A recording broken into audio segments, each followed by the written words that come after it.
Halo semuanya, hari ini kita akan bedah sebuah klaim yang jujur aja luar biasa banget. Sebuah janji yang ditepati dengan sempurna 100%. Konsep ini kan rasanya hampir mustahil ya dalam hidup kita, tapi kita akan lihat buktinya langsung dari sebuah teks kuno yang bicara tentang kesetiaan yang mutlak. Coba deh kita pikirin bareng-bareng sejenak. Dalam hidup kita, janji itu kan sering banget kita dengar ya. Ada yang ditepati, tapi banyak juga yang meleset. Tapi pernah nggak sih kita benar-benar mengalami sebuah janji yang digenapi total, tanpa ada kompromi, tanpa ada satupun detail yang ketinggalan? Wah, itu bukan cuma langkah, itu rasanya hampir nggak mungkin. Nah, sekarang kita akan masuk ke sebuah catatan sejarah yang bikin klaim yang spektakuler banget. Klaim tentang janji ilahi yang digenapi secara total. Dan ini bukan sekedar janji biasa loh, ini adalah sumpah.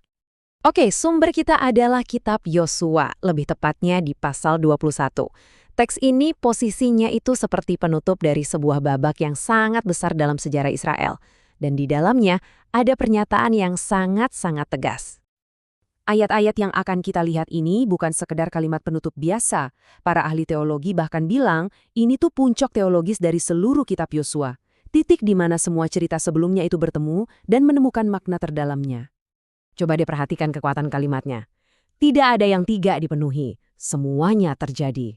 Wow, ini adalah pernyataan yang begitu final, begitu absolut.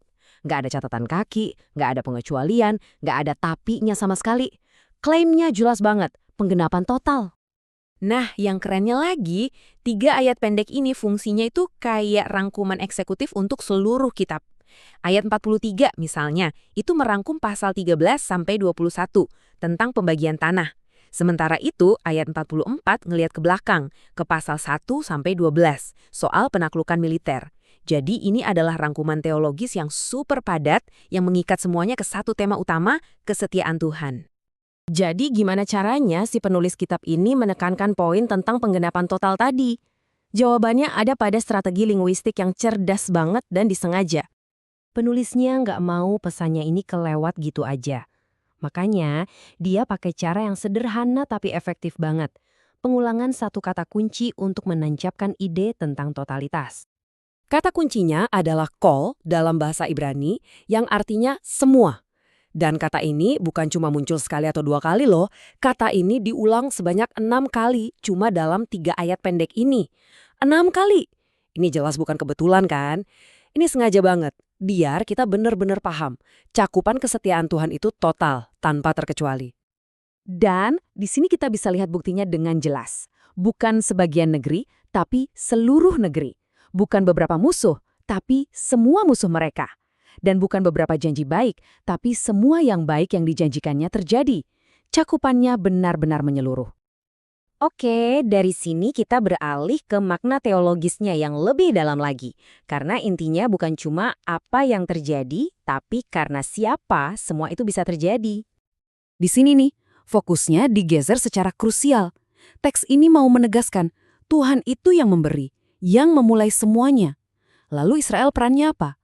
Mereka adalah penerima.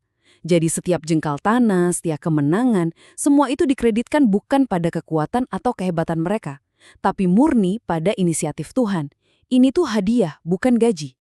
Dan ide tentang anugerah atau hadiah dari Tuhan ini bukanlah ide yang terisolasi ya. Ini adalah benang merah yang ditenun di seluruh Alkitab. Dan puncaknya ada di pemahaman kita tentang keselamatan. Pola ini bergaung sampai ke Perjanjian Baru. Sama persis seperti tanah perjanjian yang adalah hadiah, keselamatan pun juga begitu. Ayat dari Efesus ini ngejelasin dengan gamblang banget. Ini bukan hasil usahamu, tapi pemberian Allah.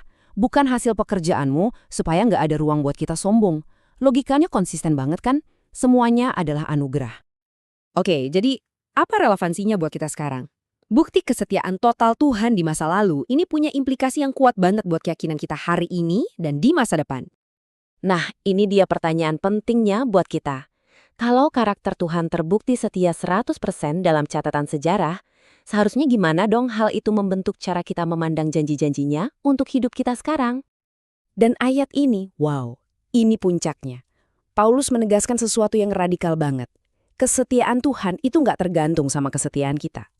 Kesetiaannya nggak goyah hanya karena kita gagal. Karena kesetiaan itu adalah bagian dari dirinya sendiri. Tuhan nggak bisa untuk nggak setia. sama seperti dia nggak bisa berhenti menjadi Tuhan. Itu adalah identitasnya. Jadi, apa intinya? Gampangnya begini, kesetiaan Tuhan itu bukan emosi yang naik turun, melainkan sifatnya yang tidak berubah, bagian dari DNA ilahinya. Ini adalah jaminan mutlak. Artinya, janji-janjinya itu kokoh dan bisa diandalkan, nggak peduli seberapa besar badai di sekitar kita atau keraguan di dalam diri kita. Kita akhiri dengan pemikiran ini. Kalau sejarah sudah mencatat kesetiaan Tuhan yang begitu mutlak di masa lalu, gimana seharusnya hal itu mengubah cara kita menghadapi masa depan? Bukti dari masa lalu adalah jangkar kita untuk masa depan. Kalau dia memenuhi semua janjinya saat itu, bukankah itu menjadi dasar yang paling kuat untuk percaya bahwa dia akan melakukan hal yang sama untuk janji-janji yang masih terbentang di hadapan kita? Sebuah pertanyaan untuk kita renungkan.